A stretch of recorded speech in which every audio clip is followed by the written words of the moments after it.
श्री राम जय राम जय जय राम। श्री राम जय राम जय जय राम। बोलिए सियावर रामचंद्र भगवान की जय। वृंदावन बिहारी लाल की जय। उमापति महादेव की जय। पवन सुत हनुमान की जय। सब संतन की जय, सब भक्तन की जय। सचियां जोता वाली माता तेरी सदा ही जय। बोल सनातन धर्म की जय। सदगुरुदेव महाराज की जय। नमो पार्वती पते हर हर महादेव। जय जय सीताराम। आदरणीय विद्वजन, श्रद्धारूपा देवियों एवं विश्वास कथास्तों, भगवत सानिध्य में भगवान का चिर श्रवण करने के लिए हम लोग उपस्थित हुए हैं। आइए थोड़ी देर भगवान के चरणों में ध्यान लगाते हुए भगवान की कुछ लीला चरित्रों का स्मरण करें। पिछली चर्चा में आप शिव और पार्वती के संवाद की चर्चा सुन रहे थे। पार्वती जी का प्रश्न था कि भगवान क्यों अवतार लेते हैं, तो भगवान शिव ने बताया कि देखिए, भगवान के अवतार लेने के बहुत कारण है। उसमें से एक कारण उन्होंने बताया कि नारद जी ने उनको एक बार श्राप दे दिया, इसलिए उनको मनुष्य रूप धारण करा। तो उन्होंने आग्रह किया, महाराज नारद जी तो विष्णु भक्त थे, ज्ञानी थे, हमारे गुरुदेव हैं, भला उन्होंने क्यों श्राप दे दिया भगवान को? भगवान ने कौन सा अपराध किया था? तो महाराज भगवान शिव हंस करके बोले, देखो ज्ञानी मूढ़ ही कुछ नहीं, ज्ञानी मूढ़ कुछ नहीं होता। जिस समय जिसको भगवान जैसा चाहते हैं वैसा कर देते हैं, वो उस समय वैसा हो जाता है। देवी, अब मैं तुमको सुनाता हूँ। हिमालय पर्वत में एक अत्यंत पवित्र गुफा है और उस गुफा के समीप महाराज गंगा जी बह रही है। परम पवित्र सुंदर आश्रम देख करके देवर्षि नारद जी के मन में महाराज अत्यंत अच्छा लगा। तुलसीदास जी कह रहे, नारद जी एक दिन घूमते घामते महाराज हिमालय पर्वत की गुफा में पहुंच गए। तो हिमगिरी गुहा एक अति पावन, बह समीप सुर सरी सुहावन। आश्रम परम पुनीत सुहावा, और देख देव ऋषि मन यति भावा। मंगल भवन अमंगल हारी, द्रवऊ सुदशरथो अजीर बिहारी।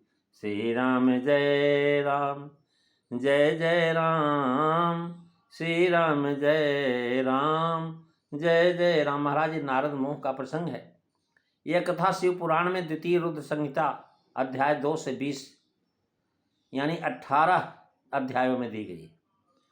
उससे मानस में दी हुई कथा बहुत मिलती जुलती है। मिलान के श्लोक बराबर यहाँ हम देते जा रहे हैं। हिमशैल गुहा कांची देश परम शोभना, यत्समीपे सुर नदी सदा बहति वेगतः। तस्त्राश्रमो महादिभ्यो नाना शोभा समन्वितः। तपोर्थ परम स यदो नारदो दिव्य दर्शन। अति पावनी का कारण आगे कहते हैं कि वह समीप सुरसरी सुहावनी थी। बड़ा सुंदर आश्रम और अति पवित्र क्यों है कि वहाँ पर गंगा जी बह रही हैं। भाव है कि हिमांचल की सभी गुफाएं स्वयं पवित्र हैं, उस पर भी यहाँ तो महाराज परम सुहावनी गंगा जी समीप हैं और गंगा जी के संबंध से ये अति पवित्र हो गई और सुहावनी से जनाया कि धारा खूब वेग से बह रही। महाराज पहाड़ों पर आप आश्चर्य करेंगे, हिमालय से गंगा जब चलती तो बड़ी तेजी से चलती। महाराज वहाँ एक आश्रम था, आश्रम परम पुनीत सुहावा। सुहावन पावन स्थान में संत भजन करते। महाराज भरद्वाज जी का आश्रम भी ऐसे अति पवित्र पावन था। वहाँ पर जो महाराज भगवान राम का जो पुर है जहाँ राम जी रहते हैं वो भी पावन है। यहाँ आश्रम परम पुनीत सुहावा, देख देवऋष मन यत भावा। आश्रम में गंगा और गुहा दोनों है, इसी से आश्रम में इन दोनों के गुण कहें कि परम पुनीत भी है और सुहावना भी है। सुहावा से नाना शोभा समन्वित और परम पुनीत से महादिव्य जनाया। और महाराज उसको देख कर देवऋषि मणि अद्भावा, देवर्षि नारद जी के मन को बहुत अच्छा लगा। अब उन्होंने देखा कि भाई जगह तो बहुत अच्छी है, पवित्र आश्रम है, परम पावन है, परम सुहावन है। अतएव अत्यंत भाया। भाव यह है कि सुरसरी की समीपता देख करके मन को भाया क्योंकि ये देवर्षि हैं और गंगा जी महाराज देव नदी है, इसी से मन को भाने में देव ऋषि नाम दिया। देवर्षि से महाराज नाम देवसरी सुरसरी है, क्योंकि पहले गंगा जी का नाम दिया सुरसरी है, देव नदी नाम दिया, और यहाँ देवसरी है, अतएव जो है देव संबंध से देवर्षि कहा, और उनको भावा चाहे ही भाई अच्छी लगी। अब भावा नहीं अज भावा, भावे के परम पुनीत होने से अच्छा लगा और परम सुहावन होने से महाराज अत्यंत अच्छा लगा। आश्रम पवित्र होने का लक्षण यह है कि वहां पहुंचते ही स्वतः आनंद उत्पन्न हो जाए, ध्यान मगन हो जाए, भगवान का स्मरण होने लगे, तो समझ लो स्थान बहुत पवित्र है। जहां जाकर के मन उचट जाए, बुरे बुरे ख्यालात आए, तो समझ लो स्थान पवित्र नहीं। महाराज यहाँ क्या हुआ कि जब वहां पहुंचे तो महाराज उन्होंने चारों तरफ देखा, वहां पहाड़ देखा, नदी देखा, और वन के भाग जो है अलग अलग देख करके महाराज उनको रमापति के चरणों में अनुराग हो गया, भगवान विष्णु, और भगवान का स्मरण करते ही सांप की गति नष्ट हो गई। मन में स्वाभाविक ही निर्मलता आ गई, और निर्मल मन हो जाने से महाराज समाधि लग गई। कर निरख सैल सर विपिन विभागा, अभयऊ रमापति पद अनुरागा। सुमिरत हरि सप गति बाधी, और सहज विमल मन लागी समाधि।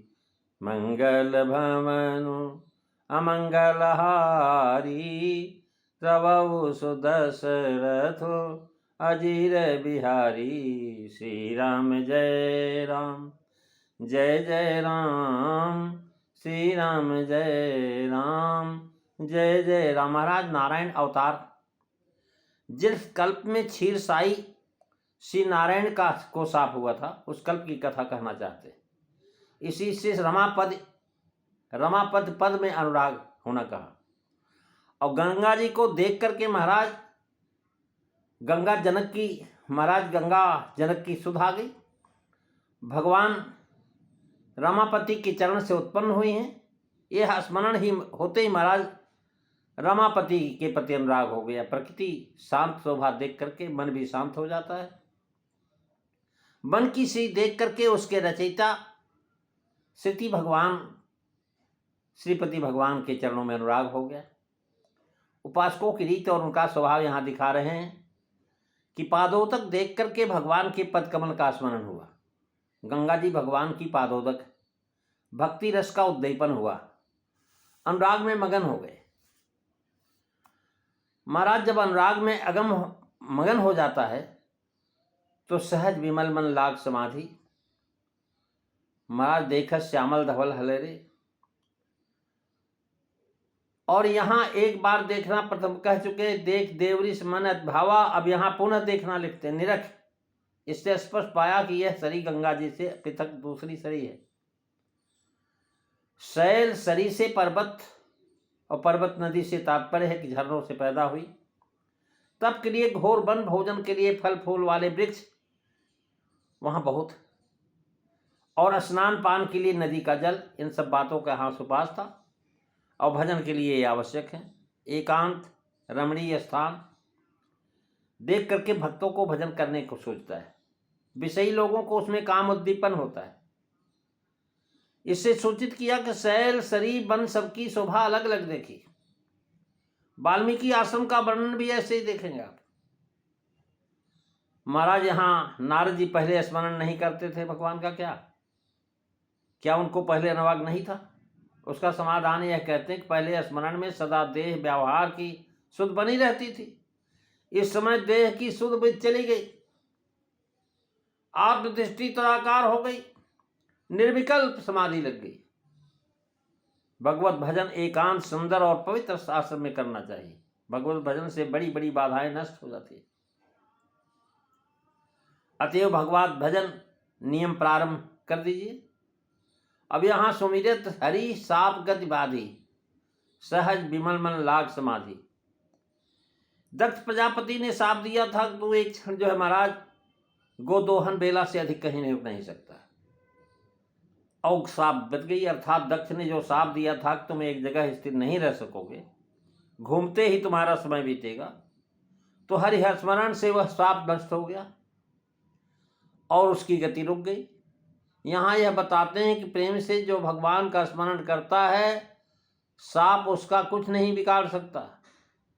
उनका तन स्थिर हो गया और मन भी स्थिर हो गया। महाराज विनायकी टीकाकार कहते हैं कि पहले काल की एक कन्या दुर्भगा नाम की पति की खोज में सर्वज्ञ फिरी, पर उसे किसी ने स्वीकार नहीं किया। निदान एक समय नारद मुनि को पृथ्वी पर देख करके उन्हें नैष्ठिक ब्रह्मचारी जान करके भी उसने उनसे कहा कि तुम मेरे पति बनो। नारद मुनि उसे स्वीकार नहीं किया। तब उसने शाप दे दिया कि तुम किसी स्थान में बहुत देर तक ठहरोगे नहीं। यद्यपि शाप जो है दक्ष का है, यह कथा कहाँ की है इसका प्रमाण उन्होंने नहीं दिया। दक्ष प्रजापति के शाप की कथा भागवत के अंतर्गत। उनके पुत्रों को बहकाया था महाराज। दक्ष के जितने पुत्र होते थे सबको नारद जी बहका देते थे, बोल जाते थे साधु बन जाओ। चुक्रो नारद आयासो पुत्र शोक विमूर्छित देवर सिंपल ग्याह रोषादिस्पृत। दक्ष पुत्र शोक से, दक्ष जो है महाराज पुत्र शोक से मूर्छित होकर के नारद जी पर अत्यंत कुपित हुआ और क्रोध में उसके होठ फड़फड़ाने लगे और नारद को देख करके कहने लगा, अरे दुष्ट, ऊपर से साधु वेश धारण करने वाले, तूने मेरे साथ बहुत बुरा बर्ताव किया। जो मेरे स्वधर्म परायण पुत्रों को भिक्षुकों के मार्ग का उपदेश नहीं दिया, तूने जो पहले असह अप्रिय किया था उसे मैंने सह लिया। हे नारद, हे संतान विनाशक, तूने फिर मेरा अप्रिय किया।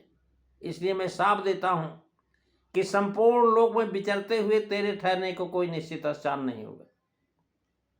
लेकिन यहां सहज विमन मन लाग समाधि, विषय ही मल है महाराज। जब विषय से रहित हो जाता है, मल सहज विमल हो जाता है, तो समाधि लग जाती है। भाव की समाधि निर्मल मन के अधीन होती है। मनसो वित्त शून्यश्च ब्रह्माकारस्तथा स्थिति असंप्रज्ञाता नासो समाभिधीयते। सहज यानी स्वाभाविक, तपाद उपायों से निर्मल बनाया हुआ नहीं है, किंतु जन्म से ही स्वच्छ। सुमिरत हरि साप गदबादी, अर्थात भगवान नाम जप और उसके अर्थ की भावना आरंभ हुई, चेतन अधिगम हुआ और अंतर्राय का अभाव हो गया महाराज, और नारद जी समाधिस्थ हो गए। प्रेमी सज्जनों, नारद की समाधि से तीनों लोक में हलचल मच गई। इंद्र का सिंहासन डगमगाने लगा। इसकी चर्चा आप अगली कथा में सुनेंगे। आज बस इतना ही। बोलिए सियावर रामचंद्र भगवान की जय। श्री राम जय राम, जय जय राम। श्री राम जय राम, जय जय राम। श्री राम जय राम, जय जय राम। बोली सियावर रामचंद्र भगवान की जय। जय सीताराम। सभी को